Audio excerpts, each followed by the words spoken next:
Is Trump going to get impeached? Yes. Yeah, probably. Really? Yeah. It's going to happen. By the House. The DOJ Watchdog report is out. I got it. The Yeah. dog report is We're going to out. do something new. Favorite Babylon Bee headline. Oh, Yeah, okay. you like that? You like that? All right. And Ryan Fournier joins us from Students for Trump. You had to look down for that? I did. You going to say the other Students thing? for Trump. Hey, guys, welcome to Cross Politics. Pastor Toby, Chalk Knox, the Water Boy, and we got Neil in the back. You guys don't know who Neil is. Neil is cool. He keeps putting up with me. Yeah, because Look he's at getting you. Nick. Look at you. Wearing man clothes today. That's because I brought some Christmas cheer. Man I did clothes. my thing, and now I can go back to... You're done growing up. I'm done growing up. I can go back to growing up again. My goodness. Hey, we're going to be at G3, Yes. January 16th through the 18th. Yeah, this year's conference theme is worship. The worship of God has both theological foundation that must not be ignored, as well as practical implications for every Christian and every local church. Does God mandate how we worship and how we discern what is acceptable worship to God, David? Yes. Okay. In an age where pastors are entering the pulpit on zip lines and where motorcycle stunts are being No. attempted as illustrations during corporate Wow. worship, No, those aren't pastors. Man. That ain't we worship. must ask ourselves, what's wrong with you people? Exactly. In 2020 G3 conference, we will look at the subject of the worship of God, seeking to understand the theological foundation and real life implications for us in the context of our local churches. Make plans. Join us. Yeah. Cross Politics, because we're going to be there as well. That's right. John MacArthur, Vodi Backham, Paul Washer, James White, Phil Johnson, Tom Askell, Daryl Harrelson, Virgil Walker, Cross and Politics. It just keeps on going. Politic. Rachel, we're going to be doing a live show with Rachel Jankovic and Ali Stuckey Right. on Friday at 2 p.m. Wow. And then we're going to do an East Coast tour after that for the next week. We're going to head up to D.C. and New York with some interviews and some shows that we're going to be doing off that way. So Go to g3conference.com. That's G, the number 3, conference.com. Sign up and come to Atlanta in January and hang with us. And if you guys want to connect, contact at fightlaughfeast.com if you guys want to connect while we're out there. Yes. Hey, we're going to do something new. Okay. Oh, no, I don't we're like gonna do something no. new today. Nah, Knox, we left Knox this don't out. like Yeah. no. We're going to summarize real quickly at the beginning of every show on Fridays and Wednesdays. Just we're going to go. summarize real quickly. Just go. I'm going to get there. Just go. Just a couple of articles that we weren't able to You kind of wanna go to war? dig deep We into. could go I to can't war. finish this without being interrupted. And so here we go. Can I have something one of those new? boards too? So first, Houston Police Chief slams GOP over interaction on gun violence. Houston Police Chief Not interaction, inaction. Inaction. See, Toby's already corrected me. Time out. Are we sure we want to do this? Art Acevedo slammed Mitch McConnell and GOP lawmakers for not reauthorizing the Violence Against Women Act and inaction against gun violence. So in Houston, there was a shooting last week or 2 weeks ago where a boyfriend shot a boyfriend shot a police officer. A boyfriend in Houston, Texas shot an officer upon arrival. His girlfriend called the cops for domestic violence help. Sorry. Chief Acevedo said in an interview, "I don't want to see their little smug faces about how much they care about law enforcement when I'm burying a sergeant because they don't want to piss off the NRA." Then the chief goes on to say, "Make your minds. Whose side are you on? Gun manufacturers, the gun lobby, or the children that are getting gunned down in this country every single day?" Unfortunately for the chief, Texas law prohibits a person convicted of a misdemeanor for family violence for possessing or transferring firearms and ammunition over 5 years. And then the federal law also says a person who has been convicted in any court of a misdemeanor crime of domestic violence is prohibited from possessing any firearm or ammunition. Once again, proving that laws won't keep guns out of Time out. backers' hands. There's words coming out your mouth, but none of them make any sense to me. So the point is that there's already laws that are prohibiting what happened. Yes, And that's correct. the chief of police used it as an excuse to say, this is your fault, Republicans. That's for, right. For not reauthorizing the Violence Against Women Act. But the point being, the actual shooting occurred against actual laws that are on the books currently. I'm getting some of that. That's So what actually happened? So a boyfriend was They had in a fight with his Tell wife. it to me like I'm 5. Okay, a boyfriend was in a fight with his girlfriend, Got it. and she calls the cops. Cops come up, and he shoots the officer. But he wasn't supposed to have a gun. He wasn't supposed to have a gun in the first place because he had already been convicted of a misdemeanor for violent acts. Right. Okay, but he had a gun. Which he didn't say. Right. Yeah. So you have to just sort of like. That's why I'm saying like I'm 5. You have to use Zen. Hey, this is my first time doing this. We're going to get Zen. there. We're going to get there. Okay. Okay, ready to move on? You got it, Knox? I'm scared. You're scared. All right, hey, House on Wednesday, the House of Representatives was given 19 hours to review 348 pages. No, 3,000. 3,488 page National Defense Authorization Act. The bill passed the House and would create a new branch of the Air Force. This is my favorite, the Space Force. A whole new world. So it's going to create a new world. Yeah, a whole new world. The Space Force. The bill also includes 3.1%. Okay. The bill also includes a 3.1% pay raise for military personnel and a repeal on the widow's tax for military death benefits. That also should just happen to the rest of the U.S. too. There. Yeah. Right. Wait. This is the thing. Wait until the next president gets a hold of this new budget for Space Force and the Space Force branch. So you don't like the Space Force? I would have to. It was like $700 and something billion. Yes. And it's I didn't know we had more money. And they had 19 space. hours to review the bill to vote on it. It's defense, but there was a bunch of stuff in it too. I think that the House of Representatives, loaded it with. Oh, always. Yeah. No. Yeah. You guys, it's almost $1 trillion. Isn't our budget, I think, like 3 or 4 trillion? So it's at least a quarter. I got a question. Count. I got a question. Yep. So when I'm broke, I can't spend no money. Oh, no, you can get a credit card. Yeah, but if I'm maxed out my credit card, get another one. Well, the problem is you can't print money. That's your problem. Oh. You get in trouble for that. So, but the question is, You when need you a print, printer. when you print money, do other people take the money that you print? Yeah.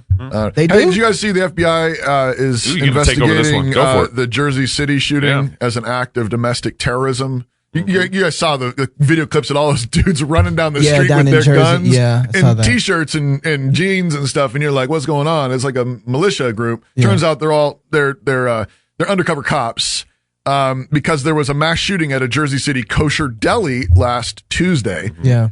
Killing 6, including 1 police officer, and the 2 assailants. I think it's a guy and a girl. Yeah. They're now being investigated by the FBI as a domestic terrorism event with a hate crime bias. Did they make it out alive? The two. No, they're dead. Oh, okay. Yeah, they got shot. That's what the assailants. Now, That's the word assailant, what it meant. yeah. Initially, Rashida Tlaib blamed it on white supremacy. Oh. She tweeted that out. She says, this is what white Seriously. supremacy does. Yep. She deleted the tweet, by the way, Apparently yesterday. not realizing that the shooters are members of the, what was it? Black Israelites. Black Israelites. Yeah. And they're anti-Semitic. Okay. And Well, here's Okay. what you don't understand. Yeah. Okay. White people can be a part of the Black Israelites if they kiss their boots. So it's That's possible true. that That's she true. could be right. Hold on. I'm going to show you something real quick. I was, one. look at you do that. The Wall Street Journal, I don't know if they changed this or not. I just took a screenshot of their initial headline. An attack that left 6 people dead, including the 2 suspected shooters, has shaken a historically black neighborhood where an ultra-Orthodox Jewish community recently has taken root. that was the headline. That was the headline, Wall Street Journal, following the shooting. Now, Fantastic. you gotta, if you're not careful, you can just think, okay, that's interesting. But notice the bias in this headline. Yeah. Shaken a historically black neighborhood where an ultra-Orthodox Jewish community has recently taken root. So it's not the Jewish community. Who's the invaders? Well, Yeah, because who's the best minority? Ultra-Orthodox Jews are the Right. ones who are taking, and they're ultra-Orthodox. Yeah, So right. which is just a step away from extremist They or aren't radical. just Jew. Yeah. They aren't just Orthodox Jew. They're ultra. And they're the Yeah. ones disturbing an historically black neighborhood. Now, deep irony being, of course, well, if we're going to play the race game, I mean, Yeah. the shooters are black Black. Israelites. Yeah. That's right. I think it's stupid to play the race game anyways, but at the same time, Wall Street Journal, Yeah. that ain't it. So this is not a B article, but it is kind of a B article. Snopes contacted the White House after Trump retweets a Babylon Bee story. So what happened this was is good. fact-checking Oh, this is website good. Snopes contacted the White House after President Obama retweeted a story from a No, popular it's not Obama. It's President Trump. What am I? How come my head's not in the game? What's wrong with President you Trump people? retweeted a story from a popular satirical outlet, the Babylon Bee, and on Wednesday, Snopes' Dan Evon sent his concerns to the White House in an email, which read in part, so here's actually a quote from his email to the White House. President Trump recently retweeted a post from a lady on Twitter containing a fake quote from an entertainment article. So he didn't even mention the Babylon Bee, just a entertainment article. That's what he said. President Trump was aware that his quote was fake. And then the guy asked, was President aware of this quote was fake when he sent it or not? If so, why wasn't it accompanied by a message labeling the quote as fiction? So that was the email that he sent. The B headline read, House Democrats unveil surefire plan to get Trump reelected. That's the headline. Left Snope asking why the tweet was not accompanied by a message labeling the quote as fiction. The tweet was retweeted by President Trump has already said, clearly refers to the satirical nature of the story, prefacing the link with the bee mocking the Dems. Yeah, that's what it says. So I'm looking at the tweet. That was in the tweet. It says the bee mocking the Dems, and then there's the quote. So satire is dead, and also Epstein is dead too. Yeah, but he didn't kill himself. Just like satire. That's right. Lastly here, according to CNBC, Trump planned to meet with top advisors at 2:30 Eastern on Thursday about a trade with China and whether to delay the next round of U.S. tariffs. Not a trade deal. The trade deal. Yeah, we'll trade with China. Yeah, trade deal with China. Duties of 15% set to take effect on Sunday would affect about $160 billion in Chinese-made goods, including toys, computers, phones, and clothing. So Merry Christmas. So Trump's negotiating with China this week, and it looks like that's the deal that's going to be coming. The White House has offered to scrap those duties and slash some existing tariffs in half. Two sources at CNBC. Made in China. The U.S. proposed cutting existing duties on $360 billion in Chinese products by 50%. Trump tweeted out that China deal could be close and noted that this potential deal comes just days after the Democrats and President Trump came to an agreement on a trade deal with Mexico and Canada. So Mexico and Canada happened a couple weeks ago, and now China. And really, can you say boom? You know, can you say boom? I mean, it's going to have a huge impact on our economy. There's that. Also, keep in back your mind, there's a bunch of other stuff going on. You got the Hong Kong protests. Yeah, that's right. And you also Trump came out in support of that. And you also have Early Rain Covenant Church. Yep. Pastor Wang Yi, who's still in detention. You also have the NBA that can't who wears dresses. Can't spot Yep. I don't know what on a what. Yeah, right. So I mean, just keep that in mind as we talk about. I mean, I think it's great that he's working this, but the whole China thing is a big thing that we got to keep. Well, I wonder what Trump's going to do with Hong Kong now that he's getting progress with China. I'm sure that's a part of his conversations. You know, one of the things too is, can you say now that the tariffs worked? I don't like thinking like that at all. But I mean, it seems like that what he tried to do, because everybody, when it first started, you got to remember, we were all scared of China. Yep. You don't strong arm China. They got our debt. You don't mess with them. He rolled the dice in one sense. Right. And right now, China's ready to do a deal. Well, and here's the thing that people forget is that Trump has been on record, I think decades ago, saying he's against tariffs. Right. He doesn't like them. Right. But he's been using them as a weapon to get China to submit. We'll have to do a deep dive on that sometime and talk about it more, because I think there's something. It is interesting, and I think you're right. I think it's undeniable that it's not the way I would have done it or would have liked it to be done. The tariffs have been useful in his negotiations. And here's and I guess some of it's going to be too. When it's all said and done, is what was lost, or you can look at it as invested in one sense, is that going to be recouped by the people who lost it? Right. So it's interesting that there's a lot at play here, like you're saying, and I like to see more about how this is going to. By the time this show airs, I don't know if the House will have voted on the impeachment. They're supposed to vote today, which would be Friday. Our show drops on Sunday night. But they're supposed to vote today. They actually punted on it yesterday. They're going to vote on it yesterday. They punted on it. So we'll see. You can comment now in the show and let us know what happened. Right. Do we know why they punted? Because is just a long debate that happened yesterday, and I think it just kind of went on and on. There were a number of amendments being offered. Still trying to find some evidence. All that fun stuff. Well, I think Nancy doesn't have all the Democrats in line. That's the only thing I can really. That's the only thing I can really Nancy think didn't of. even want to do this. She got forced. She didn't want to do it. She was the one who said we should not do this if it's not a bipartisan effort. If we don't have buy-in from both sides, and I think somebody was talking to her behind the scenes and said, you were going to do this, and finally she bowed to it. Well, and with all the fake news and awful reporting from MSNBC, CNN, all this stuff, my favorite B headline this week was Superman criticized as unrealistic for portraying a journalist as a hero. Superman Clark Kent, Uh-huh. and he was portrayed Journalist. as a hero. Is unrealistic. That's your favorite. That's your favorite. It was a good one. Yeah. I don't know. I think they've done better, but thanks. Knox just not following me. I really I appreciated House Judiciary Committee Chair Jerry Nadler's opening statement at the hearing for the articles of impeachment. Did you guys catch this? I haven't, no. He said, over the past 94 days since the House investigation began, indeed, over the past 3 years, one indisputable truth has emerged. If we do not respond to President Trump's abuses of power, the abuses will continue. We cannot rely on an election to solve our problems. I'm going to say that again. We cannot rely on an election to solve our problems when the president threatens the very integrity of that election. Nor can we sit on our hands while the president undermines our national security and while he allows his personal interests and the interests of our adversary Russia to advance. That first line, we cannot rely on election. Read, we cannot rely on the people. Are you done? We cannot rely on the people. Are you done? We need to take matters into our own hands. This is, we were talking about the tribalism of the elite with Stephen Wolf. Right, show. This is a great example of that on the left, and it can happen on the right as well. Yep. But we know what's best for you people, Right. and we're going to have to take care of this. We're going to do this ourselves. This is called an oligarchy. Yeah. Right. It's not a democracy. It's not people representing the people. I really loved what Matt Gaetz had to say about this. This is not a rifle shot impeachment with facts and evidence. This is bird shot. I mean, he talked about everything from, the campaign finance concerns to Trump University, concerns about charities. This is like pin the tail on your favorite impeachment theory because they don't have evidence for any one single thing to impeach the president for. I yield back. So if you know what a rifle is, for those who don't live in Idaho and don't have guns, a rifle's precision. Right. A birdshot scatters. Yeah. Like that. See that noise? You heard that? Yeah.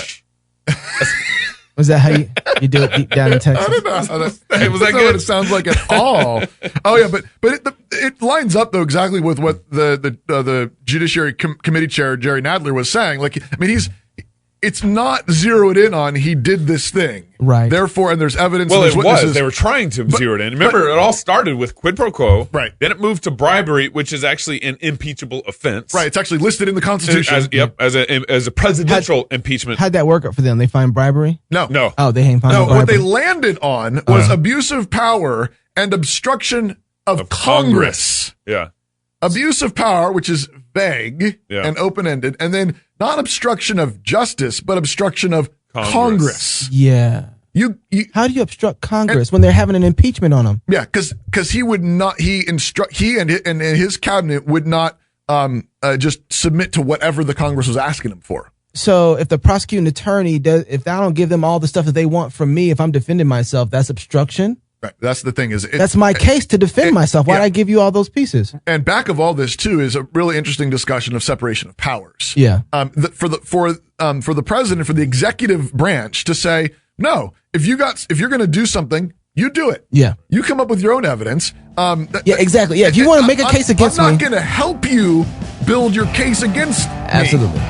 Yeah. All right. When we come back, Ryan Fournier. Did I say it right? Fournier has said it right. Students for Trump. Coming up, we'll ask him about some of this impeachment stuff too, maybe. Yeah. More cross politics when we come back. You don't want to miss third segment. Oh, have you watched the Founders film yet? By what standard? By what standard? Go share it. Check it out. More cross politics next.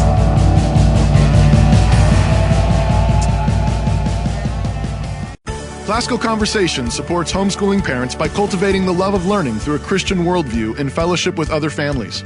We provide a classical, Christ-centered curriculum, local, like-minded communities across the United States and in several countries, and we train parents who are striving to be great classical educators in the home. For more information and to get connected, please visit our website at classicalconversations.com. Classical, Christian, get connected, get community.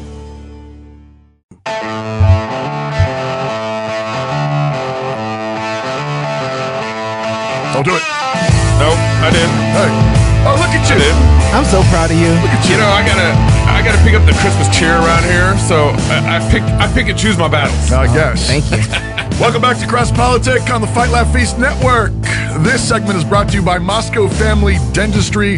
Dr. Benjamin Bowen is our boy. Favorite. Here in Moscow, he attended Walla Walla College and the University of Idaho for his undergraduate education, received his dental training at the Loma Linda School of Dentistry, California. In 2011, he purchased Dr. Garrett's practice here in Moscow and expanded Moscow Family Dentistry. At Moscow Family Dentistry, they want to help you receive the dental care you deserve. They discuss all cost and payment options with you to make sure you're comfortable with your treatment plan and answer any questions you have prior to the start of treatment. You will never have surprises when it comes to your bill, and no insurance. No problem, it says. Have they talked to the government about that yet? I don't know. Nah. MoscowFamilyDentistry.com. Ooh. With us on the line right now is Mr. Ryan Fournier. He's a political commentator, and strategist. As the national chairman for Students for Trump, Ryan leads a national student mobilization effort, which is now seeking the re-election of President Donald Trump. In addition to his leadership role with Students for Trump, he is the president of a conservative political strategic consulting firm, X Strategies, and is the president of the innovative mobile polling platform Open Poll. Ryan helped launch Students for Trump in 2015 on Twitter as a Twitter account. As he was studying at Campbell University in North Carolina. It now has, I checked just a minute ago, 177,000 followers today. That's not shabby. He just graduated from Campbell University back in May with a degree in political science. He's been awarded Newsmax's 30 Under 30 award. New York Times award at all? I don't know. It's coming. It's coming. Recipient of the Red Alert Politics 30 Under 30. In 2018, Fournier launched a boycott against Walmart for selling shirts labeled Impeach 45. Wait, conservatives, Republicans don't do boycotts. Boycott? Oh, he did it. It was an accident. To be fair, it was an accident. It was an unintentional boycott. Okay. Unintentional. All right, because we're about to talk about that free market man. Hashtag boycott Walmart started trending on Twitter. And I think this is his greatest glory here. July 2019, Fournier was labeled Creep of the Week by Between the Lines after he attacked Elizabeth Warren for her usage of gender pronouns within her Twitter biography. And now he's been on Cross Politic. Thanks for joining us, Ryan. Thank you for having me. So in our experience, most kids go to college and end up liberal. I mean, colleges are basically discipleship centers. Did you say go to college and end up liberal? Yeah. Oh, I thought they went there liberal. Well, a lot of them do, but there's a lot that but you just go in and come out. Go and you get indoctrinated in leftism and whatever it is, statism and all the rest of it. 12 years of government school. I didn't know how you even left already. How did you end up as a conservative in college? Well, this has been something that, it really has been passed down by my family, but not just by, being told, that we are Republicans. It took some research. Covenantal. And it was something, yes. I mean, it took some research. I went out on my own, did my own vetting, saw the policies, saw the platform for the Republican Party. I was really upset when the DNC removed God from their platform entirely. Mm-hmm. I believe 2014 it was. So, I mean, there was just a number of things that I think really stuck out to me. Speaking to myself, it was like, I'm a Republican, and this is just who I am. I believe in these values. I believe in these principles. I'm Christian. I believe in God. And when you have a party that is so adamant against that, has chastised people for it, has removed it from their platform, it really, it speaks truth. I think for me that this was just, how it was. I was a conservative. I was a Republican. Ryan, when were you born? How old are you? In 1995, December 8th, 95. So I'm 24, just turned 24. 95. But you got any hair on your face yet? Just a little bit. Just a little bit. So one of the things that so I was born in 79. I'm 40. And one of the things over the years I've been a conservative Christian my whole life. But one of the things that has kind of jaded me about the Republican Party is a lot of the candidates say one thing and do another, or they say they're conservative, but then they kind of end up being a rhino. So I guess the 40 years of my time being a Republican, I've been very disappointed. Now, I didn't vote for President Trump the first time, but I'm actually, I don't think any of us did here on the show vote for President Trump the first time. And we're all actually going to be voting for Trump most likely, unless Can I speak for myself? Something happens. I'll speak for the black man. It's your problem now. I guess I don't quite know where I'm going with this question. I know where you're going. Yeah, so take it from here, Ryan. Why shouldn't we have our guard up heavily with when you say I'm a Republican and I believe in Republican? I'm conservative and I typically vote Republican. But I also have my guard up, and I'm saying, like, which one of you is gonna double cross me any minute now? Right. Yeah. Right. You know, I mean, I think it's very. I think that's a good thought to have in your mind. I mean, there have been numerous Republicans. We see Mitt Romney, the perfect example. Jeff Flake. You know, there's so many different Republicans who have ran on a certain platform, have been elected time and time again on empty promises. You know, you can look at the presidents, you can look at Bush, you can look at Clinton, you can look at Obama, and you can put "I promise" next to each of their names, and then you put Trump up there, and you could say "I delivered." You know, that's how I look at it. Is there's been so many empty promises made by the establishment, both Democrat and Republican over the years. They have not gone through it. That you have Democrats who have continued to go after the minority vote, making all of these baseless promises, not providing tangibles. And now you see President Trump giving the most historic funding to the HBCUs, creating opportunity zones, lowest black unemployment rate in history. You know, you're seeing actual tangibles here that are what people want. They don't just want promises. They want stuff that's actually going to benefit them, you know? Yeah. So I think that a lot of Republicans, especially, a lot of Democrats too, a lot of your moderates and independents, they're really waking up to this stuff because they're actually seeing it affect them in a very positive way. And that's why you're going to see a lot of support swing over from independents and moderates. And that's why at the end of the day, this impeachment thing, I think, only helps us because it's swinging even more votes over. So. It's like a standing free ad for Trump. Yeah, it really is. Exactly. So you and, I mean, Trump, the Students for Trump organization, yourself, have been accused by some folks here and there of having ties with, quote, white nationalism. Why are you getting accused of that? Why is Trump accused of that? And what do you make of that accusation? Yeah, Ryan. I would like to dispel that. There was an individual that our organization hired on in 2016, and this is kind of, I mean, beyond the broad generalities of being called a racist because you're Republican, right? Yeah, there was actually an instance where we hired someone on. He had multiple recommendations.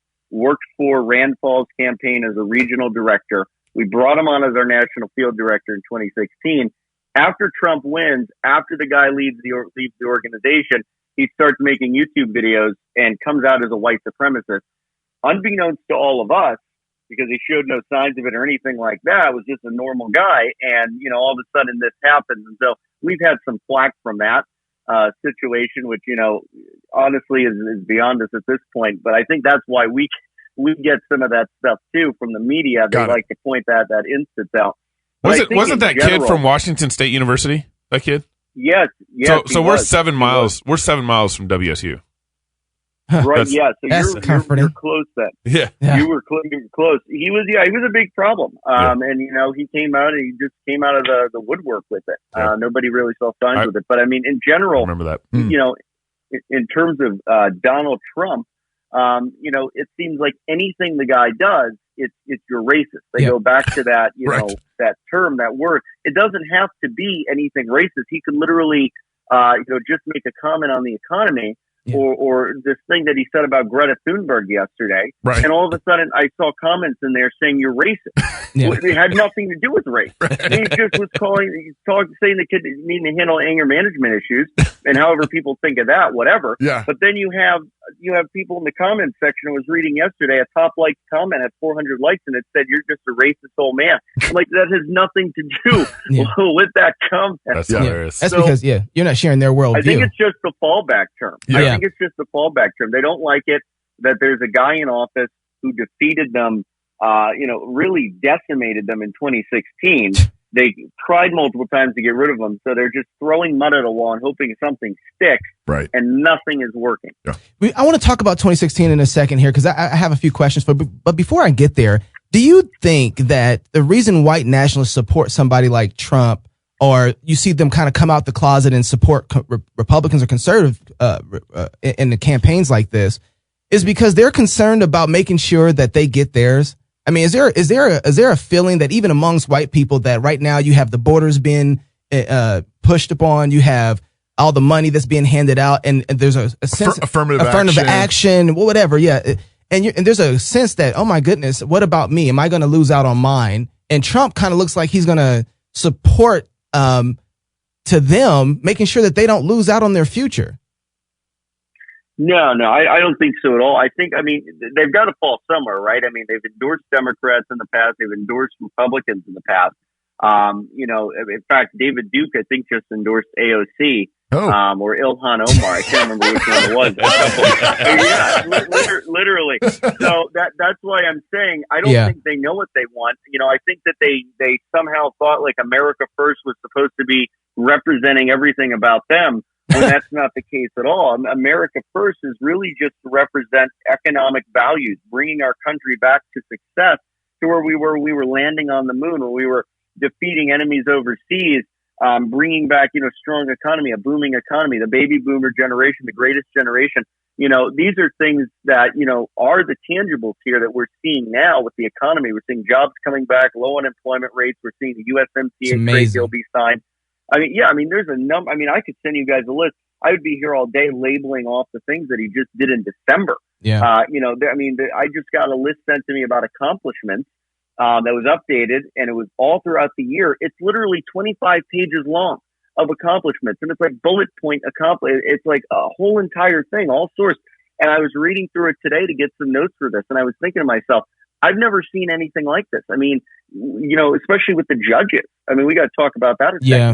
We're over 170 judges at the federal level, all aging. I think 30 to 40. He's turning the Ninth Circuit too. Yeah. Hey, Ryan, let me interrupt you on this point. I think you rattled off a lot of good accomplishments, and I think in 2016 that Republicans were relieved in some sense that Hillary didn't get elected. I don't know about that. Well, some of them. But all the accomplishments that you rattled off are good and helpful. But the one thing that I think we're getting lost in, that we're getting our eye off the ball in, is pushing the gospel into politics. Trump, he's a confessing Christian, whatever that might mean to him. I don't know. But there's one thing that's happening in all this is all these Republicans are starting to get excited about the economy and all these fruitful things, but the church is not taking the lead in our nation. And the abortion numbers, the immorality that's going on in our country, all that. And that's actually the most important issue that's going on. And that's actually, I'm not hearing that talked about in politics at all now. It kind of makes Christians relax in one sense. Is that what you're saying? Exactly. Yeah. No, I think you make a really good point. And, there was an event that I just attended at Liberty University, the creation of the Falkirk Center. Yeah. You heard something about that with Charlie Kirk and Jerry Falwell. Yep. And that's going to be really helping push Christian values back into America and really help educate people on what is going on in the Christian sense. And one of the biggest things that I always try to touch on, and what we always try to talk about when we're on the trail, is talking about what Planned Parenthood has done, talking about how we have strayed as a nation away from God, because we really truly have. Mm-hmm. When you look at the acceptance, when you go look on any social media platform, you look at what the left is saying about abortion. You put a comment out there about abortion. I put Planned Parenthood tweets out there left and right, and some of the comments I get are horrifying from people. You get people in there saying, if I want to kill the baby, I'm going to kill the baby. You have some of the worst things being said. And this is how people feel. There used to be a point in time where the church, as opposed to the government, was helping the communities, was going out there, providing shelters, giving out food, being there around for holidays. Now you start to see less and less of that, mainly because places like in Los Angeles, which I just visited, the churches are told to basically stay out of it. There's so much government regulation that they can't even, to go out there and open up a food kitchen would take months to get the permits, requirements, the requisites to meet the government standards. And that's the problem we have now, is so many people have strayed away from it. And we need to get back to that focal point in this country, because that's what, this is how, you look at the Pilgrims, they came over here because of the Church of England. Right? You look at how this country was founded, it was founded on God. And I think, we need to get back to that. And I think you're absolutely right. We do need to make sure that as Republicans, we stick to our Christian values. As conservatives, we stick to these values, because that's what makes us. That is that is what is this was the culmination of this party, if that makes sense. Yeah, and absolutely. it really is sad to see so much of it straying away. So, Ryan, I want to take you back to 2016 real quick before we leave. I want to think about before Trump won oh goodness, my mind just the nomination. Thank you, not the election, the nomination. Yeah. So you got these lineup. You got Ted Cruz excited about that, and all of a sudden Trump comes in and throws his hat inside the ring. Do you say that's my guy right from jump, or do you wait till he wins the nomination? Where were you at on things? So my organization, I created it in September was when the accounts were created, I believe, of 2015. I remember when he announced, I was in Walmart, funny enough. That tells the story. I was watching him come down the escalator. I think it was June or July. And, I was very skeptical. And I was like, all right, I know Donald Trump, right? We all knew Donald Trump. Sure. And so I was like, I don't know if to take him seriously or whatever. So I waited for his first rally. I tuned into it. It was like a New Hampshire at a college, small event. And I was hearing the stuff he was saying. And after 8 years of Barack Obama, we lost 2008. We lost 2012.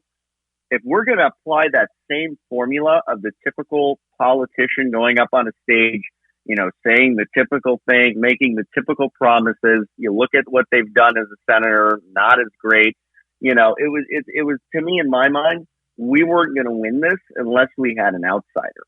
And that was my logic. And so I was like, you know what? Donald Trump is going to win. My mother was already saying that. She's from Jersey, worked in New York. She was like, Donald Trump's going to win. Donald Trump, right as he announced. I was a little skeptical, but I came right on board after that. And we launched the organization. And I guess it turns out he won, to everybody's surprise, I suppose. But I think it's what this country needed was somebody who wasn't your typical, political insider, establishment, DC person. They needed an outsider, a businessman, someone who was actually delivering and not just making promises and collecting from lobbyists and donors and all that, this, that, and the third. Yeah, and when you get bureaucrats getting scared of somebody, you're kind of like, really? You're afraid of that guy? Yeah. So what do you think? What do you think it would take for him to lose this election? Well, my thing is we're going to have, there's a couple key states that we're looking at, and that'd be Arizona, Florida, Michigan, North Carolina, Pennsylvania, and Wisconsin, and that's going to be to get him over the, that's about 101 electoral votes, I think, right there. Yep. And that would get us over the 270 votes needed. There's a lot of these polls are very inaccurate to a pretty good extent right now. Usually you shouldn't wait until, or you should wait until the caucuses to start looking at these numbers and, trying to get predictions. But even then, many Trump supporters don't go out and say, even to this day, that they vote Trump. So at the end of the day, these polls are always going to be inaccurate. We're never going to know until election day, to be quite frank. But I mean, I think he's been pushing a positive message. I've seen the polls, support for impeachment has been dwindling. It looks like many moderates and independents, the number just keeps dropping in terms of support each week as a new poll releases. I think by 2016 or 2016, by 2020, we're going to have a great night on November 6th. I'm hoping and praying that we can pull this off and win an astonishing victory over the Democrats, because you know what? They're going to be very pissed at Nancy Pelosi and Adam Schiff and Jerry Nadler whenever that night comes and they do lose. Nancy Pelosi will probably never be Speaker of the House again. So Trump, Adam Schiff will probably be removed from his chairmanship. Same with Jerry Nadler for pushing this impeachment inquiry. So it's going to blow up in their faces. I don't know if you've been watching any of the whole UK parliamentary vote, but I mean, do you think we're going to see something similar? I mean, people keep drawing, the analogy comparison of the Brexit vote, the surprise Brexit, and then the surprise Trump, and then here we are, 3 years later, and people are right away saying, 2020, here we come. Conservatives are going to, overrun the liberals. Do you see something like that happening, or is it going to be? Are we going to eke out a win? No, I think, people are wondering why the Labor Party lost so savagely, right? They historically got humiliated here. I don't think they've gotten these numbers since like 1937 or something. That's like what that. I saw. This is their lowest majority ever. Wow. But the key things you have to look at here is these guys have spent the last 3 years, the Labor Party. Now make this comparison, put it in a chart next to the Democrats. Labor Party, fighting the will of the people, trying to undo a national election, right. embracing radical anti-Semitism. We all know that about Jeremy Corbyn and how he has been very anti-Semitic, made very terrible comments over the years. And then the last one, sabotaging government, holding up the will of the people with the referendum vote. Right. This is almost comparison and identical to what the Democrats have been doing here for the last 3 years with their obstruction. Right. So I think, if it all plays out, we're going to see exactly the same thing. Is there anything Trump could do to lose your vote? I don't know. I don't know, quite frankly. I mean, I'm a principled person. I think that if he came out and did something absolutely horrible, pro-choice. So I don't know what that would be. I can't predict that.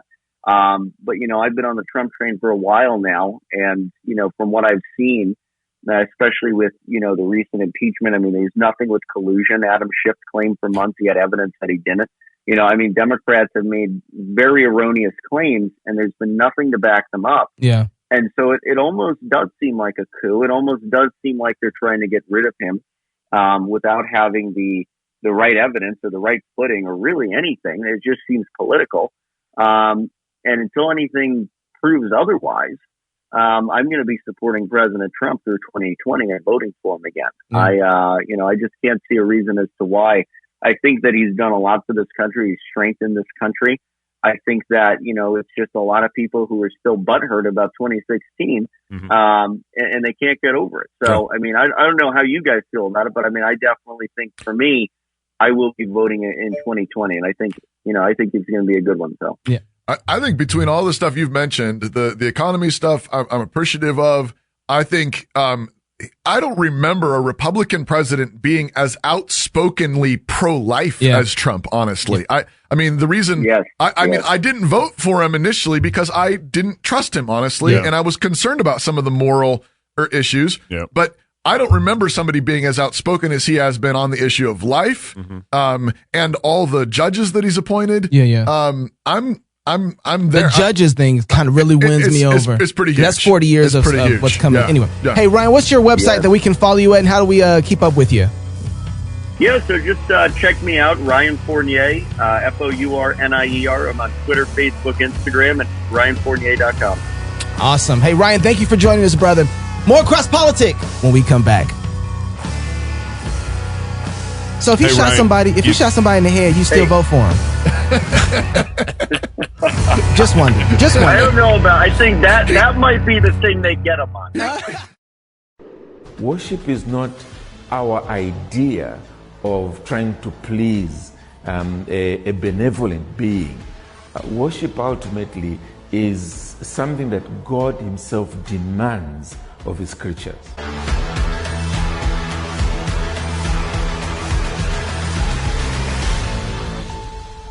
Join us this January as we will enjoy fellowship, spiritual growth, and the worship of God at the 2020 G3 Conference. For information and reservations, visit g3conference.com. Can I finish the story? No. Can I not? You do have the cameras rolling, right? We're good. Okay. He was talking about steak, and I'm hungry.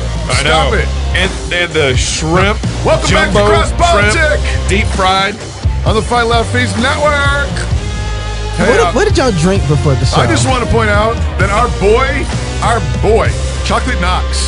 He just delivered the Founders' new doc. By what standard? Which you can find at founders.org. Hey, congrats. Thank you, brother. Hey, way to go, man. I know you work hard at that. Woo. You worked so hard on that. You worked on that since May? It was basically since May. Was it May? Because you were in June. You were at SBC's. Yeah, so end of June, beginning of that's right. End of May, beginning of June. Yeah. That was, man, God was very kind to us, gave us, I mean, basically, I lost the film.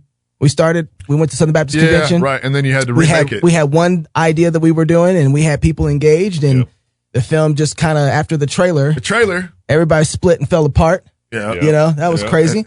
And there's gonna be some more splitting in the SBC because of this. I hope not. You know what? I have not. I think I can identify with Tom asking this. I've prayed and fasted more doing this film That I probably haven't in a long time. Probably since my charismatic Anyways, days. Go to founders.org. You can stream it there for free. Also, keep praying for Pastor Tom Askell. Yes. Hopefully, you probably caught this somewhere on the Twitters on the line. But he fell. He fell last while he was a week ministering ago, in his church, and was hospitalized for a few days for that, and still recovering. And so, just keep him in your prayers. Keep Founders in your prayers. But just shout out to Founders and our boy Chuck Knox. Yeah. Pray revival breaks out. Yeah, and go see it, go watch it, go share it. Founders.org/SennyDoc. There you go.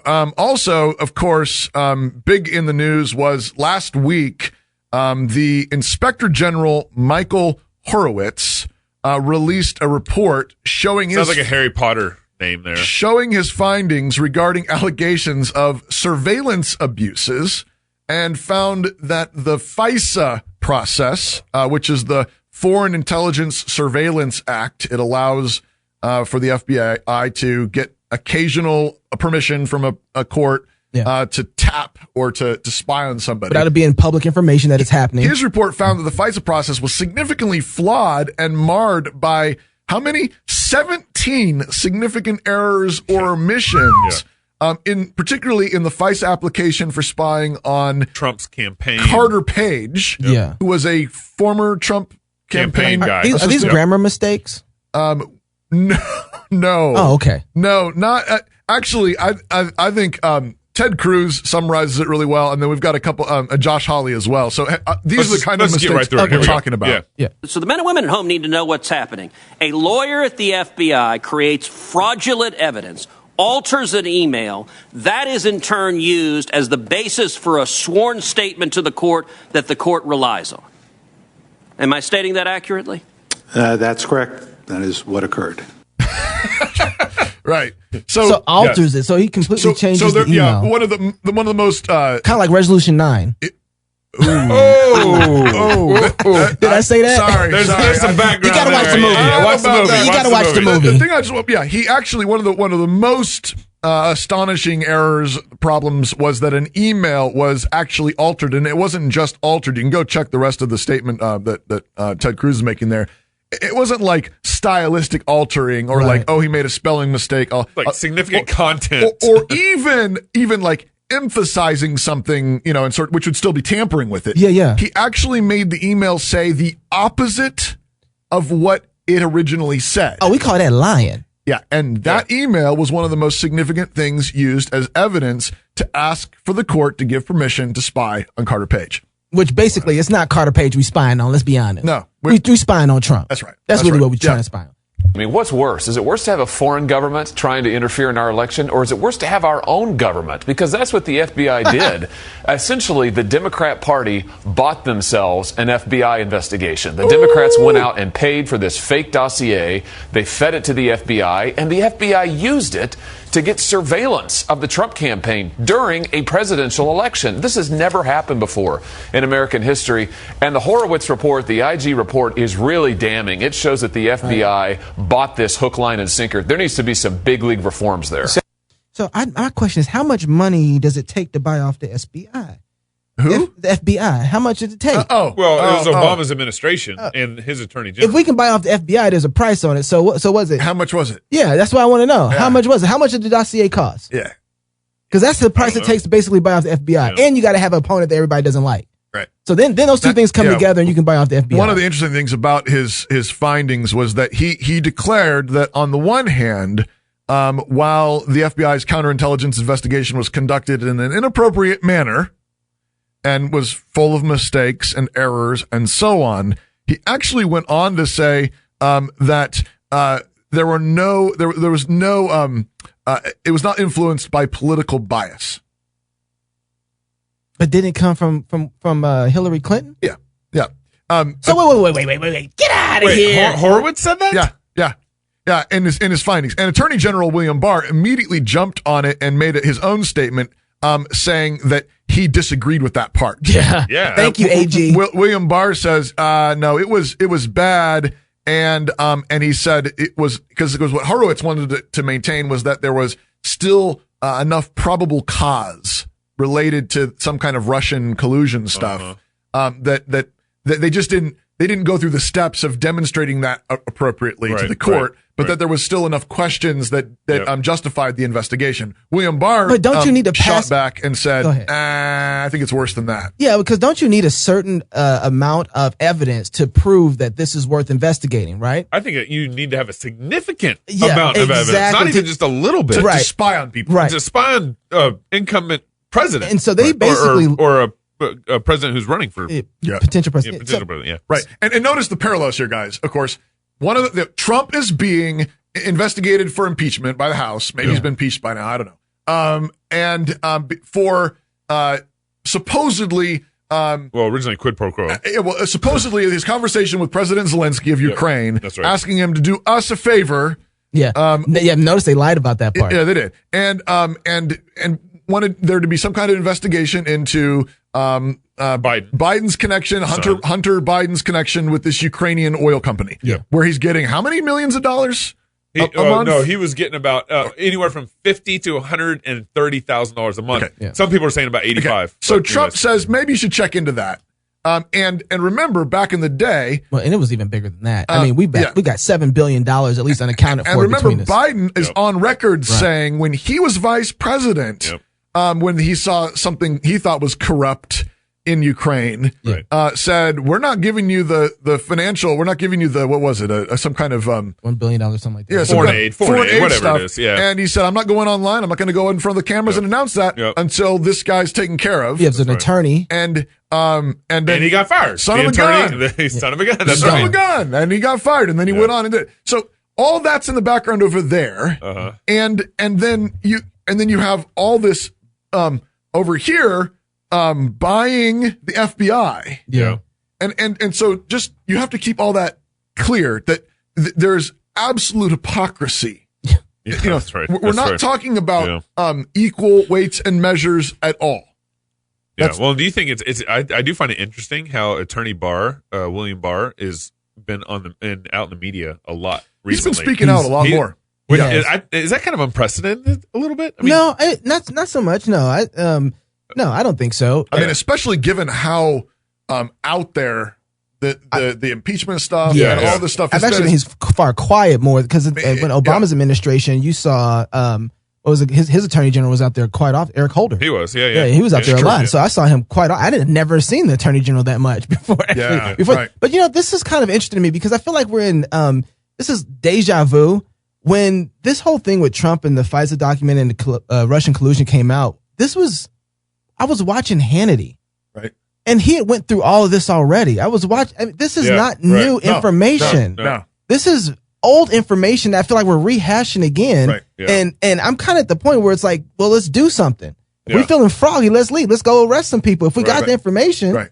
Why aren't the Republicans doing anything with this? If this is documented. Well, we actually have evidence for what we're saying. Well, play Josh's next clip because he's getting at some of this too. And you cannot tell me that case agents, mid-level, low-level case agents, opened up this surveillance program without the supervision of, say, the Attorney General or the President of the United States. And I think we need to find this out. What did the Attorney General know, Loretta Lynch? What did the President, Barack Obama, what did he know? Are we really to believe that the FBI is conducting a surveillance campaign during an election of a political opponent and the White House doesn't know anything about it? I think we got to find that out. That's what you're talking about right there, Chuck. Yeah, but it's also scary as if they didn't know. Well, if the FBI did this, and the president and everybody doesn't know, somebody knows. I'm somebody sure. knows. I mean, his point is, you don't do this without at least money coming from somewhere, or power. Well, we know where the money came from. Polling, but I think you're right. I mean, it's interesting that I think Trump has done a lot of fighting. But Republicans, and conservatives in general, we're not good at fighting.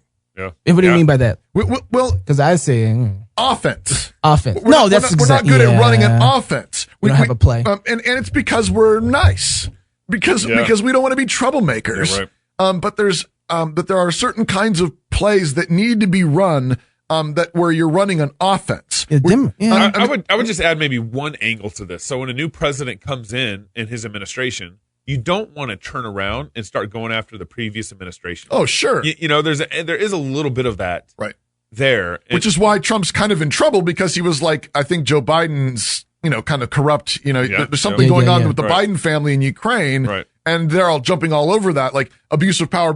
And there's even a bunch of conservatives, sort of the never Trumper crowd that's, said, yeah, I think he really he was abusing his power. He really was trying to get dirt on his political adversaries. He was trying to a setup for the next election, who's his chief rival? Well, it's been Joe Biden. Yeah. And when you look at this, the Democrats hardly have any information, any content, any tangible evidence. Right. And like you're saying about the offensive play, and they're already running impeachment trials. Right.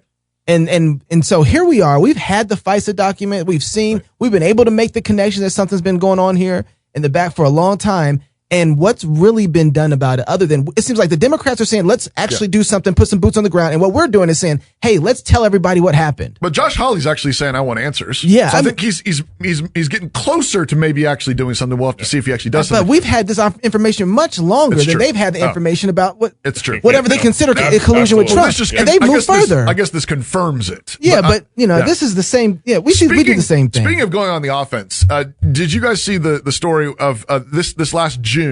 There's a pastor up in Spokane named Afshin Yagtin. Okay. I know that's how you say it. Yeah. No, that's what I was going to say. Yagtin.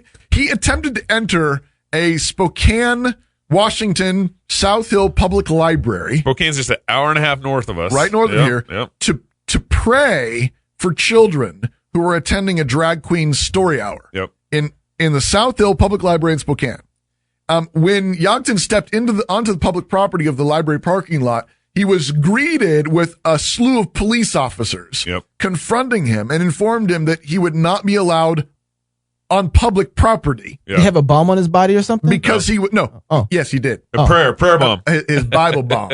He had a Bible. Oh, them 66 books. He was a Christian man opposed to men in dresses, reading to children and exposing them to sexual fetishes. If you guys remember that there was a whole, because they knew the drag story hour was going to be protested, they had all these cops around. They had snipers. They had a sniper on a rooftop. Why?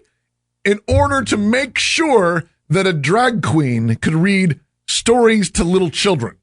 And when Pastor Yagtin shows up, not holding a sign, not holding a megaphone, no bomb on his body. Yeah. They arrest him. Not attempting to be disruptive. Yeah. He simply wanted to enter a public building and exercise his constitutionally guaranteed rights. He told the officers, I just want to be, this is a public library. Amazing. It's a public library. Yeah. One would think that after Yagtin was arrested, he would be let go with maybe a warning or something. Sure.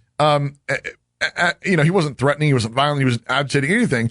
The Spokane City Attorney's Office pressed full charges against this dangerous man. Stop. Yeah. Full charges of what? I don't even know what the charges were. Thankfully, but here, get this. So when it was brought before Spokane Municipal Court, the judge threw out the case for violating Yagtin's right to free speech and for lack of evidence. Not enough. But get this.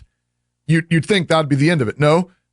The City of Spokane Prosecutor's Office has now indicated that it plans to appeal that judge's decision and make an example out of him. Yeah. Because he wanted to pray in these kids. In a public library. They don't even guard abortion clinics like that. For real. Yeah. They don't even, That's right. knowing that we will show up to abortion clinic and protest, they don't even guard abortion clinics like that. They're guarding the library where these cross-dressing men are sitting up there with guns and snipers like that? Yeah.